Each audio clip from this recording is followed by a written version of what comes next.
On va parler du fait du moment. Vous le voyez, les agriculteurs sont sur les autoroutes, sont aussi à l'Union européenne. Alors Franck, est-ce que tu peux nous faire un point? Nous aurons ensuite Pierre-Guillaume Mercadal qui sera avec nous par téléphone. Eh bien, on s'est quitté jeudi dernier avec ces affrontements entre les forces de l'ordre et des agriculteurs dans l'Ariège, au bord de Surarise, où un troupeau était menacé d'abattage. C'est arrivé le lendemain, et également le lendemain, le début des opérations de blocage, notamment sur l'A64, avec le retour des ultras au niveau de Carbone, ainsi contre la Bigorre et le Pays Basque, où là, l'autoroute est complètement fermée depuis désormais quasiment une semaine. Donc, ces opérations de blocage qui sont montés petit à petit au fil du week-end.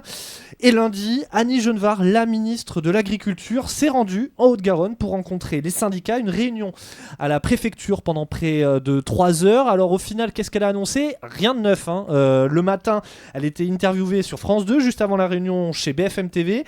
Et autant dire qu'après, au point presse, les journalistes présents, j'en faisais partie, on n'a rien appris de nouveau. Une opération de com', j'aurais tendance à dire. Et puis surtout, c'est à l'issue, une information que vous n'avez sans doute pas vu passer, mais une quinzaine de jeunes agriculteurs se sont rendus devant la préfecture. Ils espéraient bloquer la ministre de l'Agriculture pour tout simplement échanger avec elle. Elle était déjà partie. Et pour parler de la disproportion, on en parlait la semaine dernière avec Lionel Candelon, de la mobilisation des forces de l'ordre. Il y avait une quinzaine de jeunes agriculteurs qui étaient devant la préfecture, et en face à eux au moins une bonne trentaine, je ne les ai pas comptés exactement, mais une bonne trentaine de CRS qui étaient très inquiets, tout ça parce qu'ils avaient bâché des barrières avec un tag pour dire stop au massacre, tout simplement. Et donc tout au long de la semaine, les blocages se sont multipliés, mais partout en France cette fois-ci, du nord au sud, de l'ouest à l'est.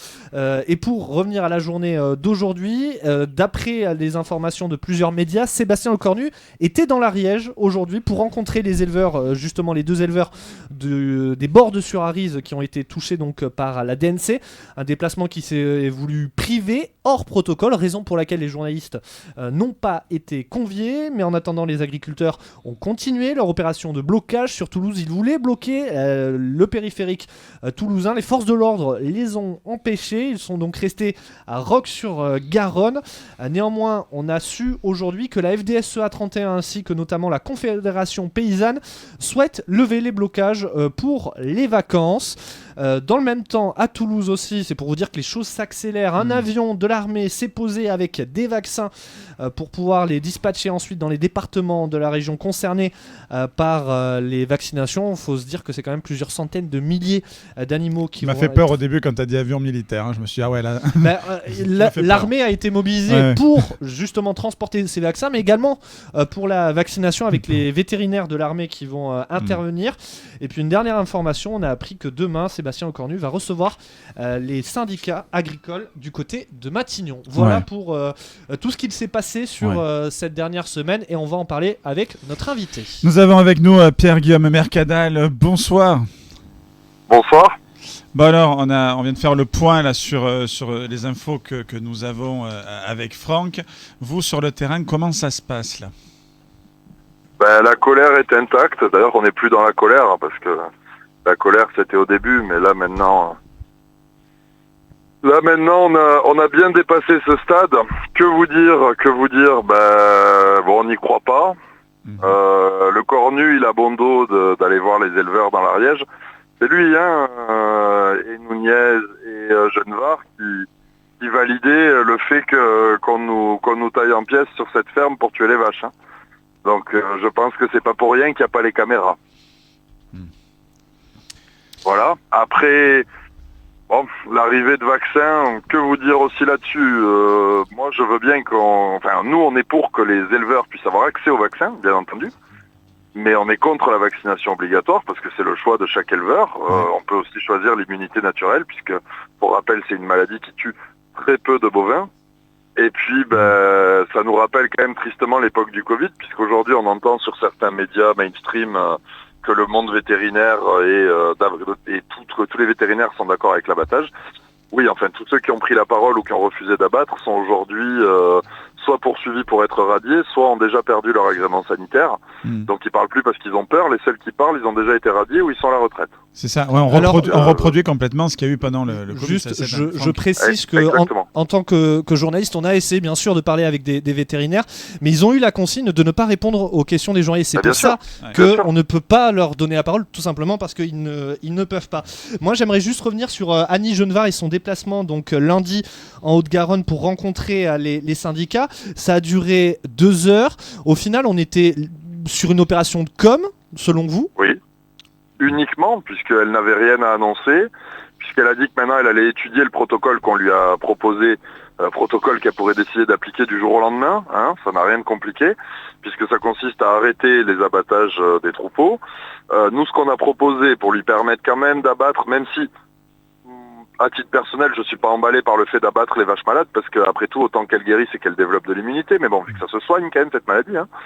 Mais nous, ce qu'on a proposé, c'était d'abattre les animaux malades, de mettre en quarantaine les cheptels avec des prises de sang hebdomadaires et abattage de tous les animaux qui tombent malades. Et puis voilà, ça ferait beaucoup moins de frais vétérinaires à l'État, beaucoup moins de frais de remboursement des animaux après, même s'ils sont mal indemnisés, c'est encore autre chose. Oui, bien sûr. Et surtout, c'est beaucoup moins traumatisant pour les éleveurs.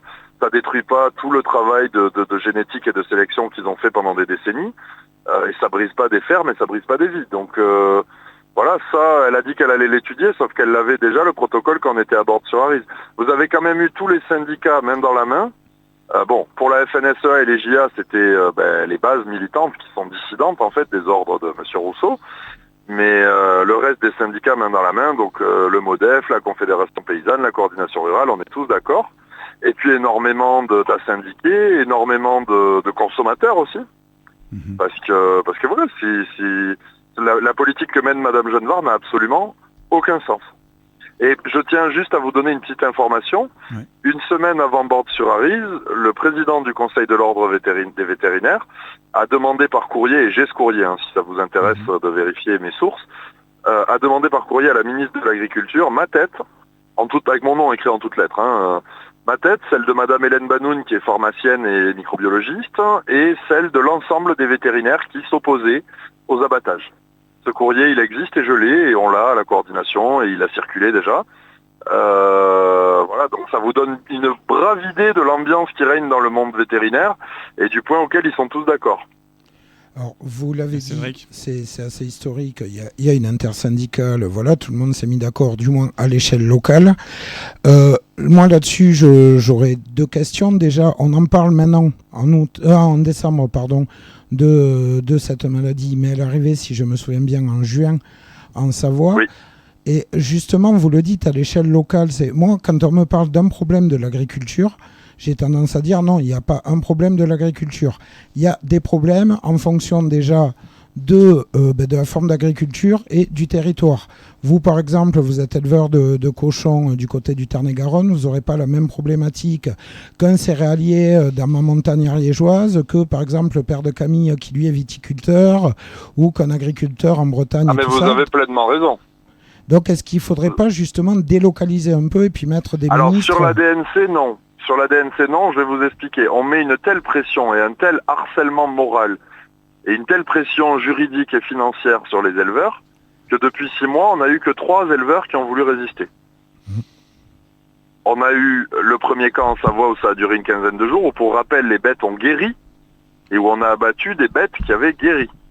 Ensuite, on a eu le cas du Doubs et ensuite on a eu Bordes-sur-Arize. Et on a failli avoir un éleveur résistant à Binck, mais au final... Dieu merci, son cheptel était négatif à la dermatose. Donc je vais vous dire, vous avez totalement raison, mais comment dire, les problèmes se rejoignent parce que sur la dermatose mais bien sûr avec ce qui arrive avec le Mercosur, sur la viticulture, sur tous ces problèmes-là, on nous propose des plans sociaux, c'est-à-dire on nous propose abattage des cheptels, indemnisation catastrophique. Pour la vigne, on nous propose prime à l'arrachage des vignes. On nous propose aucune réforme structurelle pour sauver les filières. Et ce qu'on va perdre, c'est la souveraineté alimentaire. Et je vais vous dire une bonne chose, on est tous d'accord entre syndicats, quelles que soient les opinions politiques et le reste, sur le fait que, on veut pas l'abattage des vaches, mais que ce qui crève le monde agricole, du céréalier à l'éleveur de cochons corse, c'est la concurrence déloyale, en fait. Et qui va être immensément amplifiée par le Mercosur, et sachant pour précision, que JBS, le géant de la viande brésilien, a mangé le marché américain. C'est-à-dire le pays des cow-boys se sont fait manger par les Sud-Américains. Donc ça vous donne une idée de la puissance de ce monstre qui va arriver chez nous. Donc nous, le vrai problème et sur lequel on va se battre, et je pense qu'en janvier, ça va être la guerre, et je pèse bien mes mots, c'est la souveraineté alimentaire de ce pays et la concurrence déloyale. Parce que si on fait rien contre la concurrence déloyale, il en est fini de la souveraineté alimentaire de ce pays. Et que vous soyez de gauche, de droite, ou... En fait, vous ne pourrez rien changer à ce pays, puisque même une révolution n'est plus possible, en fait. Puisque si vous n'êtes plus autosuffisant au niveau alimentaire, eh ben, à l'image de ce que la France, les États-Unis et autres ont pu faire vivre tous les pays dits sous-développés ces dernières décennies, si nous, on n'est plus autosuffisant au niveau alimentaire, on peut toujours faire une révolution. C'est ceux qui nous nourrissent qui décideront de qui commande. Ouais. Justement, vous parlez du Mercosur. Les pays européens sont réunis actuellement à Bruxelles. On a appris aujourd'hui que le président brésilien va soumettre au Mercosur à la demande de Giorgia Meloni de reporter la signature de l'accord. Il faut dire que l'Italie, comme la France, ont officiellement demandé un report. Vous avez encore de l'espoir que le traité soit... Non, c'est le Merco pas si sûr, quoi. Aucun, parce que les demandes de M. Macron sont une vaste plaisanterie. Déjà, il demande de reporter, parce qu'en fait, sinon, on a tous prévu, parce que même pendant la guerre mondiale, il y a des trêves à Noël, donc on a tous prévu de passer Noël avec nos familles. J'abonde dans le sens de l'information que vous donniez tout à l'heure. Mais, comment vous dire, si ils avaient signé le Mercosur aujourd'hui, je pense qu'il n'y aurait même pas eu de trêve. Monsieur Macron joue la montre parce qu'il sait que nous, on peut se mobiliser jusqu'à mi-février. Après, vu qu'on travaille le vivant, si on ne travaille pas, l'année est perdue et nos élevages, nos cultures, on perd tout. Donc il joue la montre et les demandes qu'il a sont délirantes parce que les histoires de clauses miroirs, mais il faut bien comprendre que on n'est pas à armes égales parce que même si en France, il y a une certaine agriculture industrialisée, elle est absolument pas dominante et on est encore sur une majorité de fermes à taille humaine. Et les fermes qui vont exporter et donc nous vendre de la cam en France, qu'elles soient ukrainiennes, brésiliennes ou ce que vous voulez, en fait, c'est pas des fermes avec des paysans brésiliens. C'est des consortiums américains ou européens qui ont des fermes qui font des centaines de milliers d'hectares. Il y en a, c'est presque des départements français, les fermes. Il faut réaliser ça. Oui. On peut pas se battre contre ce modèle-là. On est mort dans le film. Hein. Là, c'est se battre les mains attachées dans le dos parce qu'on a trop de différences en termes de coûts sociaux, de produits. Donc la seule solution, ça va être soit de sortir de l'Europe, soit de remettre un contrôle aux frontières. Mais il n'y a pas d'autre alternative. Et je pense qu'on va aussi se battre pour ça en janvier parce que sinon on est mort et qu'on doit vraiment augmenter drastiquement l'intensité de ce qu'on fait. On doit vraiment arriver à arrêter ce pays. En tout cas, c'est mon avis. Donc je rebondis sur ce que vous venez de dire. Vous, comme la FDSEA et la Confédération Paysanne dans le 31, vous appelez à lever les blocages pour les vacances de Noël. Alors moi, je n'appelle à rien du tout parce que ce n'est pas mon rôle. Mais moi, je peux vous dire qu'à l'échelle du Tarn-et-Garonne, il y aura effectivement une trêve de Noël. Après, les autres feront bien ce qu'ils veulent. Moi, j'ai rien contre le fait qu'ils continuent à lutter. Je vous parle de nous, ce qu'on a décidé entre nous. Mais par contre, dès que Noël sera passé, effectivement, on va devoir continuer et surtout, on va devoir vraiment trouver des moyens d'arrêter complètement ce pays. C'est ce que j'allais vous dire parce que malheureusement, j'espère me tromper, mais la DNC va peut-être continuer de circuler pendant les prochaines semaines. Le Mercosur sera peut-être signé. Le contexte que connaissent les agriculteurs depuis des années financiers va persister. Donc ça va être se reposer pour revenir plus fort dans quelques semaines. Exactement, parce que déjà c'est une véritable guerre en fait. Hein. On a perdu une bataille dans l'Ariège, mais en arrivant à se fédérer et en étant à deux doigts de faire craquer les forces de l'ordre. Et ça, je peux vous dire que ça me fait doucement rigoler quand l'État français dit que c'est pas vrai, parce qu'il y a des images où à titre personnel, on me voit prendre un CRS dans mes bras et lui faire la bise. Bon, ça ressemble pas vraiment à des CRS hostiles. Donc voilà, donc on en ressort avec beaucoup de points forts, même si ça a été horrible pour les animaux et qu'ils ont fini abattus. D'ailleurs, au passage, je permets de revenir là-dessus. On n'a pas le nombre de vétérinaires qui ont perdu leur agrément sanitaire, mais je peux vous certifier à 100% que pendant près de 14 heures, les abattages ont été arrêtés parce qu'il n'y avait plus de vétos qui voulaient abattre. Parce qu'il fallait abattre des vaches en parfaite santé qui étaient gestantes. Un vétérinaire, c'est comme un médecin. Oui, il est là pour sauver des vies. Il n'est pas là pour tuer des animaux sains. Donc, tous les vétérinaires qui ont refusé ont perdu leur agrément sanitaire. Voilà ce qui se passe. Donc si vous voulez, quand on entend après que le monde vétérinaire est à 100% d'accord, mais ça rend fou d'entendre des trucs comme ça. Enfin, moi, c'est quand on me dit France démocratie, ça commence un petit peu. Enfin, pardon, les copains, je veux pas tomber dans un. Mais à un moment donné, je me pose des questions. Si aujourd'hui des vétérinaires, des spécialistes disent on ne le fait pas, faut pas le faire, et que derrière tu as des mecs qui n'y connaissent rien dans des bureaux qui disent bah si on va le faire quand même parce que c'est plus simple. Enfin, c'est hallucinant, quoi. En tout cas, vous avez gagné quelque chose. Hein. Je vous le dis de suite et vous le savez, je pense. C'est que je crois que les gens sont avec vous. Hein. Quand on voit les commentaires sur les réseaux sociaux des gens, ils disent on peut être bloqué, on s'en fout, on est avec vous. J'ai un chiffre, 77% des Français estiment que la politique agricole européenne est insatisfaisante et 76% approuvent leur mobilisation pour dénoncer la gestion de l'épidémie actuelle. Bien sûr.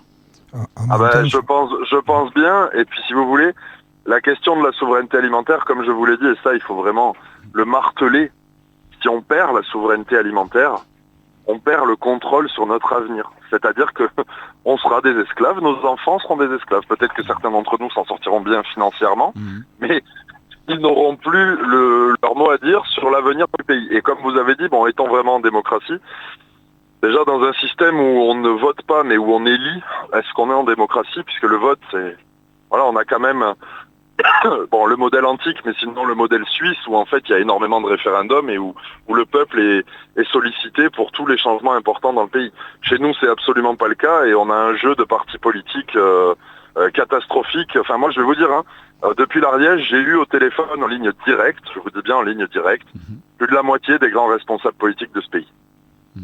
Ils m'ont tous dit la même chose, qu'on était formidables et qu'il fallait qu'on continue de lutter, mais qu'ils n'étaient pas disponibles, parce qu'il n'y a pas assez de médiatisation, parce qu'ils n'ont pas assez réfléchi au sujet pour savoir s'ils peuvent se positionner sans risquer un retour de flamme électoral.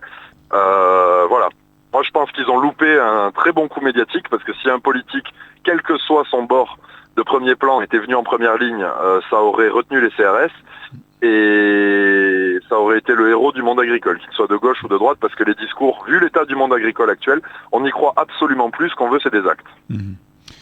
En tout cas, on ne va pas vous retenir plus longtemps. Merci Pierre-Guillaume Mercadal. N'hésitez pas à revenir quand vous le souhaitez. Si jamais on vous contactera pour la suite et aussi sur le mois de janvier pour suivre tout ça de près, avoir votre parole parce que voilà, elle est différente de beaucoup et au moins on est au fait de tout. Et en plus, comme on a Franck qui est un très bon journaliste avec nous sur le plateau, ça nous permet de suivre tout ça de près de façon la plus juste possible. Merci beaucoup Pierre-Guillaume Mercadal d'avoir été avec nous sur Faut se le dire, sur Radio Occitanie. Merci à vous et au plaisir d'échanger avec vous à nouveau. Bonne soirée, ça marche. Merci beaucoup. Bonne soirée et bon courage. Au revoir. Au revoir. Vous êtes à l'écoute de Faut se le dire. On est ensemble jusqu'à 20h. Jingle politique. Michael, et on revient tout de suite.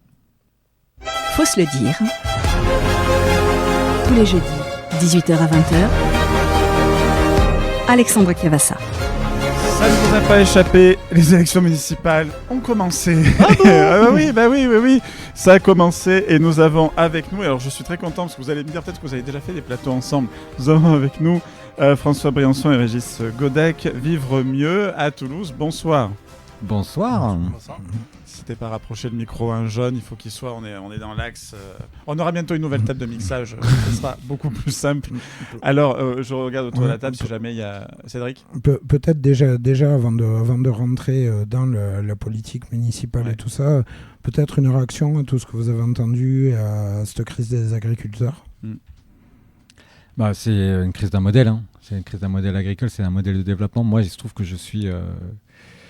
J'ai été éduqué dans le monde agricole, j'ai fait un lycée agricole et une formation agricole et effectivement le modèle agricole tel qu'il était enseigné à cette époque-là, ce modèle très productiviste en Bretagne, c'était donc avec une concentration des cheptels et une mondialisation du modèle, on le voit avec ce qui a été raconté sur le Brésil, des exploitations, la taille d'un département, il a dit, je ne sais pas si on se prend la mesure.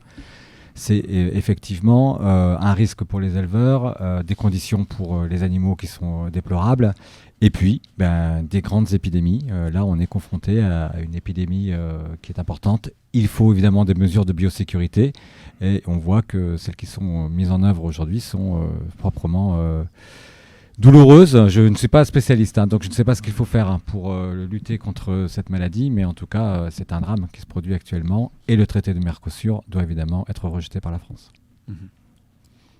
François Briançon. Oui, je partage. C'est une situation dramatique. Comment ne pas être touché par par ces agriculteurs qui voient s'effondrer des années d'efforts, des fois des années de plusieurs générations, qui sont aujourd'hui menacés par cette maladie. Mais au-delà, c'est la crise d'un système et c'est la place de la ruralité dans notre société aujourd'hui qu'il pose à juste titre. Je crois que la France n'est pas la France sans sa ruralité et n'est pas la France sans ses agriculteurs, et y compris ici dans une métropole urbaine qui pourrait paraître bien éloignée de ces préoccupations. On voit qu'on a besoin de l'agriculture tous les jours. D'abord, c'est une source d'inspiration pour la façon dont on doit vivre en ville, dans la façon dont on respecte la nature, et puis des choses plus directes, comme la façon dont on peut avoir besoin, à travers des producteurs locaux, des circuits courts, de pouvoir alimenter nos cantines scolaires, mais aussi les EHPAD, les hôpitaux. Enfin, il y a un beau gâchis, qui est en train de se réaliser sous nos yeux. Ce qui est dramatique, c'est qu'on le dit à chaque crise. Et qu'à chaque crise, on entend les mêmes discours et on n'arrive pas à en sortir. Voilà. Donc c'est vraiment la crise d'un système. Et là, je pense qu'il faut que ça soit la dernière crise et qu'on crée les conditions d'en sortir par le haut.